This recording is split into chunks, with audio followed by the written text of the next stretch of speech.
વાતો રે પણ તે વચને વર્યા વિશ્વથી ન્યારા પૂજા થઈને દેવો રામ કૃષ્ણ દેવા ઝલકી રહ્યા પુરાણમાં દાખલો લેવો આવા જે વચને વર્યા છે એવા સંત મહાપુરુષોને અહીંયા વધારેલ સર્વત્ર સ્નેહીજનોને સર્વત્ર ને મારા દાસના જય ગુરુ. પ્રથમ ભક્તિનું પગથિયું વેદ વ્યાસ થી ગુરુ પૂર્ણિમાનો મહિમા ચાલ્યો આવે. ગુરુ પૂર્ણિમાનો મહિમા એવો છે કે જેને ગુરુ ચરણે રામ કૃષ્ણ ને આદિ ગુરુ ભાવે બધું મૂકી ગુરુ ચરણમાં જાવે. ગુરુ વિના તને કોણ છોડાવે? આ જીવ જેમ જેમ ઉદ્યમ કરે છૂટવાનો તેમ તેમ બમણો બંધાય. આપ બળે છૂટે નહીં છોડાવે સદગુરુ રાય. જેના જીવનની અંદર પ્રથમ તો ગુરુ નથી એનું જીવન અધૂરું છે. ખાય પીએ ઊંઘ આવે તો ઊંઘે ને મોત આવે તો મરી જાય. આવું તો જનાવરે જીવન જીવે. પણ આપણે પોચ ઇન્દ્રિય નું જ્ઞાન છે અને જો આપણું પોતાનું ભોન ભૂલી જાય કે આપણે શું કરવા માટે આયા હતા. સંત મહાપુરુષોએ કીધું કે દયા ધર્મ કા મૂળ અને પાપ મૂળ અભિમાન. જગ જગ તુલસી કહે જ્યાં સુધી દેહમાં હોય પ્રાણ ત્યાં સુધી દયા ન છોડીએ. અગલે પગલે જુઠ્ઠું બોલવું તો મહાન પાપ છે. જૂઠ સમાન કોઈ પાપ નથી. જે સંત મહાપુરુષોએ કીધું કે સત્ય ને વર્યાવો તો થોડું બોલો પણ સત્ય બોલો. સત્યવાદીઓના ઇતિહાસ દોરાઈ જાય. જે બોલ્યા એમનો હાલ પુરાવો મળે છે. અને અહીંયા નિરોધ મહારાજે એવી ભક્તિ બતાવી દે કે સચોટ વર્તમાન ઉપર આવી દો અને નિરોધ ના વર્તમાને રહી અને પરિપૂર્ણ તમે કોણ છો ને એની પારખ કરો. બીજાને જોવાની કોઈ જરૂર નથી. તમે કોણ છો? આ પોચ તત્વના પૂતળાની અંદર કીધું છે કે જીવ ઈશ્વર માયાના ભેદથી ને ભૂલ્યો પોતાનું ભોન. પોતે કોણ છે ને એની ખબર નથી. આ મનુષ્ય અવતાર મળ્યો છે પણ જેમ દારૂડિયો દારૂના નશામાં ફરે એમ હારે બે ભોન ફરે. એને કોઈ ખબર જ નથી કે અમે કોણ થઈ કે શું કરવા માટે આયા, શું કરી રહ્યા છે. આ અંત સમય કીધું કે ચીઠી ફાટશે, અંતની વેળા થશે દાવાની. લોકો પોક મુકતા આવશે, કઢી ખીચડી ખાશે તને ચમચી પોણી નથી પાવાની. સવારથની દુનિયા તો હાડખર લઈને હાલતી થવાની. સવારથની દુનિયા તો ઘડીકમાં ભૂલી જવાની. એકનો એક છોકરો હોય ને મરી જાય ને તો 4 મહિને બધી ભૂલી જાય. કોઈ કોઈનું નથી. તો તમારા માટે તમે શું કર્યું? ધન દોલત ગાડી લાડી બંગલા. પ્રથમ મનુષ્ય અવતાર મળે તો પોતપોતાના કર્મના આધીન બધું મળી ગયું. ધન ગાડી લાડી બંગલા બધું પોતપોતાના કર્મ હતું મળી ગયું. પણ છતાં આ મનુષ્ય દેહ માત્ર માગવાનું મેલતો નથી. ચમ કે કરે તો કીધું હમણાં બે ની વાણીમાં કે પથ્થર પહેરી પૂજા કરીને માગે ઘણી. એક 20 રૂપિયાનો નારિયેળ સડાવે ને 1.25 લાખની મોનતા લાવે. બોલે ગોડું હોય એટલે તમે ના લે તમારું એનું પેલું ન કરે. પણ આપણે આવી અંધશ્રદ્ધાઓથી મુક્ત છા નથી. અને ગુરુનો મહિમા શું છે એ આપણે ગણ્યો નથી. જ્યાં સુધી ગુરુના ચરણમાં ન દો ત્યાં સુધી તમને તમારી પારખ ન પડે. આખા વિશ્વને ઓળખો પણ તમે કોણ છો ને એની પારખ ન પડે. અંદર આપણે આપણને ઓળખતા હોય બીજાનું ઓળખો. તમે કોણ છો એની પારખ કરો. ગીતાજીમાં કીધું કે હે અર્જુન ફક્ત ને ફક્ત મનુષ્ય બનીને તું તને જોણી કે તું કોણ છે એમ કીધું કે મનુષ્ય બનીને તું મને જોણી લીધી. શું કે આ સંત મહાપુરુષ એવું કીધું કે સતી તોરણ બોલી કે પાપ તારું પ્રકાશ જાડેજા ધર્મ તારો. એમ કીધું કે મારો ધર્મ અભાજે કે તમારો ધર્મ શું છે? મનુષ્ય માત્ર મળ્યો છે આપણે 9 મહિના સુધી માના ગર્ભવાસમાં ઊંધા મસ્તક એ કોરી નરક ની ખોઈ નથી. અને એ બંધન માંથી છૂટ્યા અને ઓય આઈને બંધન માં બેઠા. મૂળ તો બંધન નું બંધન કે બંધન નું બંધન. અને આ બંધન માંથી છૂટવું હોય ને તો સદગુરુ સિવાય કોઈ ના છોડાય.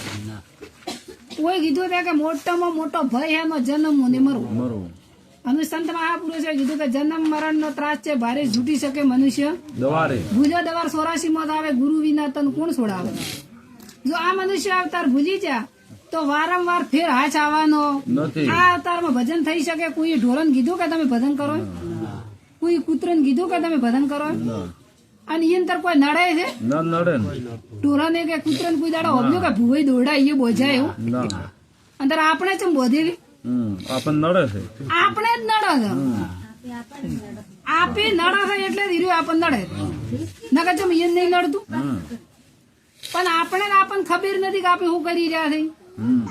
અને કોઈ કીધું કે રાધા હોય કે રંગ હોય પણ કરમ કોઈ છોડવાનું અને કરમ સિવાય કોઈ નડવાનું ખોટું કરો એ આપણને ખબર નથી અને ખોટું કરી ભોગવવું ના પડે સત્તા જોઈ ના સત્તા તો ખોટું કરો તો હીરું કર્મ છોડે અને છતાં આપણે જેટલી બધી બાઉજી કરે કે અમે તો મન ખાવતા નો અવતાર આવે એટલે અમારા જેવું તો કોઈ છે જ પણ આ નોણી ગોમ આપણે નતા તોય હતું આપણે સતોય છે અને આપણે નેવતોય હશે આગળના કેટલાય ડુહાઓમાંથી જતા રહ્યા તો રોમ કૃષ્ણ હાલ્યા તો આ સંસાર તો હાલી રહ્યો અને આપણે કે અમે નવ તમારા ઘરમાં તો જેટલો ગોટાળો વળે આપણે નવ તો આ તો હેડી જ જાય આપણે દાવો બોજો છે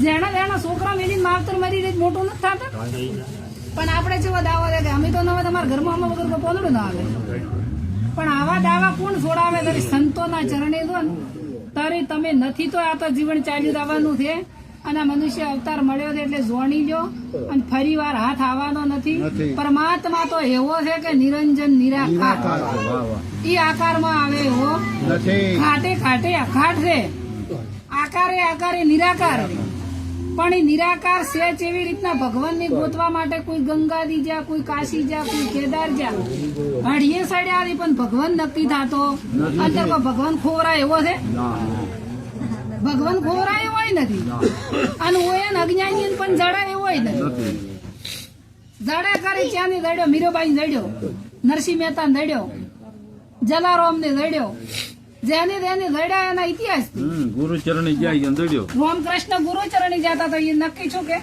કોઈથી રણુદા બધીને 200 ફૂટ જાવું છે ધરા લઈને પણ કોઈ રોમાપીરી કર્યું એવું કરવું છે રોમાપીર ગુરુચરણી જતા નીચિયા ધર્મ અપનાવ્યો અને પાછું કીધું કે નીચિયા ધર્મ તો આદુ નો મેળો પાખંડી પંથડા તો અબરે હુઆ ઈ રોમાપીરી ધર્મ અપનાવ્યો તો નીચ ધર્મ કે તો પોતાનો ધર્મ આપણે પોતાનો ધર્મ હું ગણતા નથી અને ઓઈથી ઠેઠ 200 કિલોમીટર સુધી ઠેઠ રણોદા આવું છે ધરા લઈને લોબુ થવું છે એ જ્યાંથી હું કોઈ રોમાપીર મળે એવા ને આવા હવામાનમાં દૂધો તો કેટલું નુકસાન કારણ બને છે પણ માત્ર જાગૃત થઈ અને રોમાપીરે દાવાની જરૂર નથી તમે પોતે તો રોમાપીર બની ગયો સંતે કીધું કે પશુ કી પનિયા બને નરકા ના હોય કોઈ નર તો એસી કરણી કરે તો નરમાંથી નારાયણ નારાયણ થવરાય પોતે ભગવાન થવરાય પણ એવી કરણી કરો તો પણ આ કોઈને આવી કરણી નથી કરવી અને દૂઠું દૂઠું ખાલી અગરબત્તી જીવા કરી ફોલાય બધું જેવો રોધે માગવું રે કે ઈ અમને ના કોઈ ગોડે એટલે હા પણ આપણે જાગૃત છે નથી પણ જયારે સંતના ચરણે દો તો તમને આવી જાગૃતતા આવે અને આવી અજ્ઞાનતાની ઊંઘ ઉડી જાય કોઈને કોઈ એવું કહેતું હોય તો આ એક ખાલી કુદરતી પવન વાયુ એક જ છે ને બધું આખો વિશ્વ પ્રાણ તત્વના આધારે જીવે આ જે પ્રાણ તત્વ ચાલી રહ્યો છે એ એક જ સાચું તત્વ છે અને આ પ્રાણ તત્વ તો નીકળી જાય તો કોઈની અંદર માતા ધૂણવા આવે ના આવે ચમ બીજી માતા મેં ધૂણવા આવતી હોય ધીરે ફેર તત્વ મેં ઉભું ન કરી નાખે ઈ તો દીવતી છે ને ઓલો મરી ગયો પણ માતા દીવતી નથી તો ચમ એને લાવતી નથી વણા અંદર પે તો પછી એમાં ન પે પણ આવી અજ્ઞાનતા છે અને આપણે મોની લીધી છે પોતે ધૂણે લ્યા માતા પછી તમે લાવી અને બ્રાહ્મણ અને પ્રાણ પ્રતિષ્ઠા કરાવો જો એ બ્રાહ્મણ એની મૂર્તિની અંદર પ્રાણ પૂરતો હોય તો એ પથ્થરની મૂર્તિ છે આ શરીર માંથી આ પ્રાણ તત્વ વહી જાય પથ્થર જ છે કે તો આની અંદર પ્રાણ પૂરી ન કે ના પૂરી કે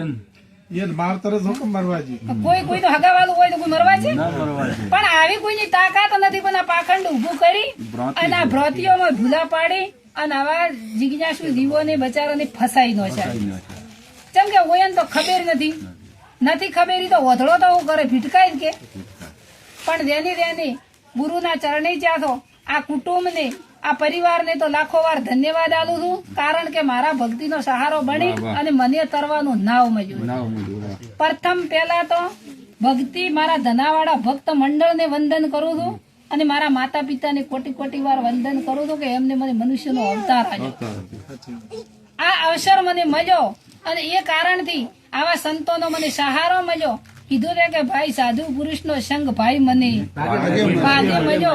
ભાગે મળ્યો ને મારો કર્મે દડ્યો એવો ઉડી લાજો મને રંગ આવા સાધુ પુરુષનો સંગ ભાઈ મને કોક ભાગ્ય મળ્યો મારા મા બાપે મને જન્મ આપ્યો હતો પણ એવા મારા ભાગ્યના લલાટ એવા સંત મહાપુરુષોનો સંગ લખાયેલો હતો એટલે આવા સંતોનો સંગ છો છે અને આ સંતોના સંગથી એવા આ નોણી ગોમમાં આવતો એવો કુટુંબ પરિવાર પણ મળ્યો છે કે મારું આ નાવડું પાર ઉતરે. બહુ સાગર કરી ભક્તિ કરવી એ કેવું ને કરવું કઠિન છે, કઠિન છે.